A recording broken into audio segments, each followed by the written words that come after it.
ಸ್ನೇಹಿತರೆ, ನಾನಿವತ್ತು ರವಿ ಬೆಳಗೆರೆ ಅವರ ಸೈಕೋಪಾತ್ ಕನ್ನಡ ಸಾಹಿತ್ಯ ಲೋಕದ ಅತ್ಯಂತ ಚರ್ಚಿತ ಮತ್ತು ರೋಚಕ ಕ್ರೈಮ್ ಥ್ರಿಲ್ಲರ್ ಕಾದಂಬರಿಗಳಲ್ಲಿ ಒಂದು.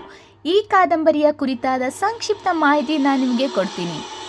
ಈ ಕಾದಂಬರಿಯು ಒಬ್ಬ ಕ್ರೂರ ಸರಣಿ ಕೊಲೆಗಾರನ ಸುತ್ತ ಸುತ್ತುತ್ತದೆ. ಅವನು ಸಮಾಜದಲ್ಲಿ ಸಾಮಾನ್ಯ ಮನುಷ್ಯನಂತೆ ಕಾಣುತ್ತಲೇ ಒಳಗಡೆ ಒಬ್ಬ ವಿಕೃತ ಮನಸ್ಸಿನ ಕೊಲೆಗಾರನಾಗಿರುತ್ತಾನೆ.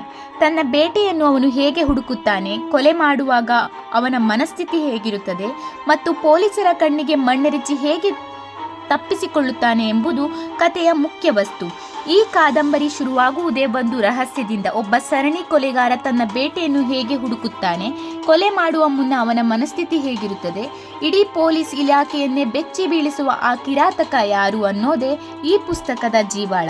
ರವಿ ಬೆಳಗೆರೆಯವರು ಕ್ರಿಮಿನಲ್ ಸೈಕಾಲಜಿಯನ್ನು ಎಷ್ಟು ಆಳವಾಗಿ ವಿವರಿಸಿದ್ದಾರೆ ಅಂದ್ರೆ ಓದುತ್ತಾ ಹೋದ್ರೆ ನಮಗೆ ಬೆವರುವಂತಾಗುತ್ತದೆ. ಕಾದಂಬರಿಯಲ್ಲಿ ಕೀ ಹೈಲೈಟ್ಸ್ ಅಂತ ನಾವು ನೋಡೋದಾದ್ರೆ, ಮೊದಲನೇದು ರಿಯಾಲಿಸ್ಟಿಕ್ ನಿರೂಪಣೆ.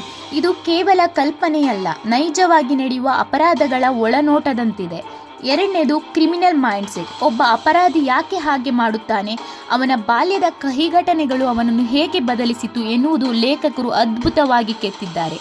ಮೂರನೇದು ಸಸ್ಪೆನ್ಸ್. ಪ್ರತಿ ಪುಟ ತಿರುಗಿಸುವಾಗಲೂ ಮುಂದೇನಾಗುತ್ತೆ ಅನ್ನೋ ಕುತೂಹಲ ನಿಮ್ಮನ್ನ ಬಿಡೋದಿಲ್ಲ.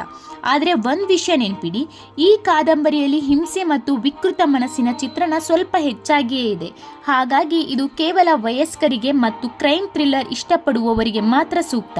ಮನಸ್ಸು ಸ್ವಲ್ಪ ಮೆದುವಾಗಿರುವವರು ಈ ಪುಸ್ತಕ ಓದುವಾಗ ಸ್ವಲ್ಪ ಜಾಗ್ರತೆ. ಒಟ್ಟಾರೆಯಾಗಿ ಹೇಳುವುದಾದರೆ, ಕನ್ನಡ ಸಾಹಿತ್ಯದಲ್ಲಿ ಕ್ರೈಮ್ ಫಿಕ್ಷನ್ ಹೇಗಿರಬೇಕು ಅನ್ನುವುದಕ್ಕೆ ಈ ಸೈಕೋಪಾತ್ ಒಂದು ಬೆಸ್ಟ್ ಎಕ್ಸಾಂಪಲ್. ನೀವು ಇದನ್ನು ಆಲ್ರೆಡಿ ಓದಿದ್ರೆ ಓಕೆ, ಇಲ್ಲ ಅಂದರೆ ಒಮ್ಮೆ ಆದರೂ ಟ್ರೈ ಮಾಡಿ. ಇವತ್ತಿನ ವಿಡಿಯೋ ಇಷ್ಟ ಆಗಿದ್ರೆ ಲೈಕ್ ಮಾಡಿ, ಸಬ್ಸ್ಕ್ರೈಬ್ ಮಾಡೋದನ್ನು ಮರಿಬೇಡಿ. ಸಿಗೋಣ ಮುಂದಿನ ವಿಡಿಯೋದಲ್ಲಿ. ಬಾಯ್. ಧನ್ಯವಾದಗಳು.